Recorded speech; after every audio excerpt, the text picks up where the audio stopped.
Hey, welcome back to my channel. I want to share with you some common form corrections that as a trainer and a coach, I'm correcting over and over again with new clients every time they are just getting started with my fitness programs, or even if they've been doing our fitness programs for a long time, but then finally checking their form on exercises. We notice that actually could be better and could be optimized in order for you to get better results.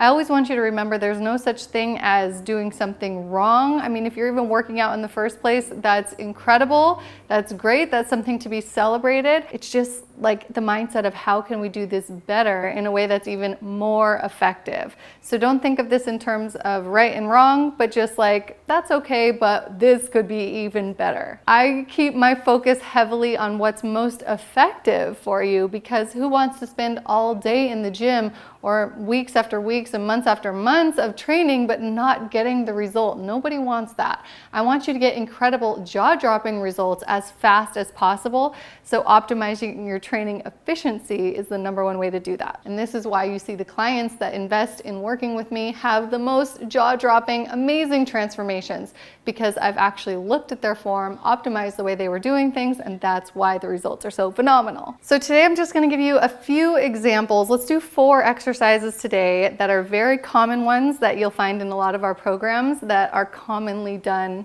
not optimally. The first one is rows, and this goes for any type of rowing exercises. Seated rows, bent rows, any kind of row. These are common ways that it can go wrong. The first one is not keeping a flat back. Rows can be dangerous for your spine if they're performed in this way, because you have a lot of weight bearing in this position that's putting a lot of unnecessary pressure on your spinal cord. So it's really critical that you transfer that weight and that pressure more into your legs.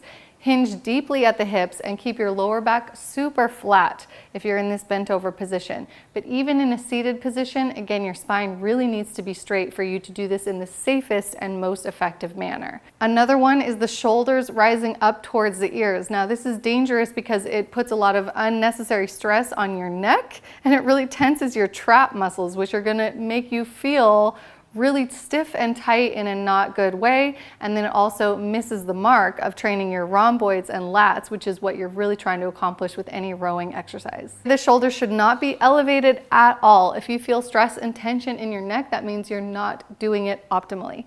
Okay, next, I know this is a different exercise. Again, it's a type of row, and it's a very common one that I see my clients making this mistake on. The first mistake is having your hands and feet too close together. And the reason is because you're really unstable in this position. So to do this exercise in the most efficient, effective way possible, you need to spread your feet wider. So a wider stance with your legs, but then hands closer together. And think of this as a tripod. Because you're going to be lifting one arm, the hands do need to be closer together. If the hands are wide apart, you're going to fall over when you lift that one side. So hands in the middle, feet wide, and then you have maximum stability. You're able to really tighten your core, and you can pull up without losing your plank position. The other thing I see a lot of is the hand being too high up. So it should be directly in line with your shoulder, below the shoulder, for the optimal strength and control. With the hand too far up, you're going to put more pressure on the core, making the exercise harder, but in the wrong way, and losing the focus of what the exercise is intended to do. So make sure that the stance is correct before you even begin, and you'll have a much better experience with this move. I cannot do this video without mentioning push-ups, because they're one of my all-time favorite exercises. I just love how versatile push-ups are, that they can go anywhere with you, and you can always have push-ups in your back pocket as an exercise and strength building option. But so many people are doing push-ups incorrectly, especially women. And I see this all the time. Women just believe that they can't do push-ups, that women just aren't capable of full form push-ups, but that's not the truth. Women are fully capable of this, and you can see in my clients, we're more than capable of doing this, but we do have to be taught proper form, and we need to use regressions and progressions to work up to full form if we're not already able to do that. So I want you to test your push-up by getting in a proper push-up position. Hands should be aligned directly below the shoulders, not too far up. That's really critical. And then they also need to be not too wide apart and not too close together either. So just outside of your shoulders, where when you're lowering down, your thumbs are matching up with your armpits. You don't want the elbows too far flared out. They need to be at a 45-degree angle, not too close to your body and not too wide, but just right there in the middle. Core needs to be tight. Hips and butt and legs muscles all turned on so that your full body is active. This is one of the things people don't realize about push-ups, that it is a full body exercise, not just upper body. Your entire body from your head to your toes should be engaged and active. Now the breathing is so important too, and this is where you're going to cultivate a lot of your strength and power from. So before you even begin a push-up, it's important to practice a breathing pattern and know which part you're supposed to do the inhale and which part you're supposed to do the exhale. So as a rule of thumb, remember that the exhale is always on the exertion. I like to think of X. So exhale on exertion is a really good way to always remember which way the breath is supposed to go. So for the example of a push-up, we're going to be inhaling as we're lowering. Take a deep breath in.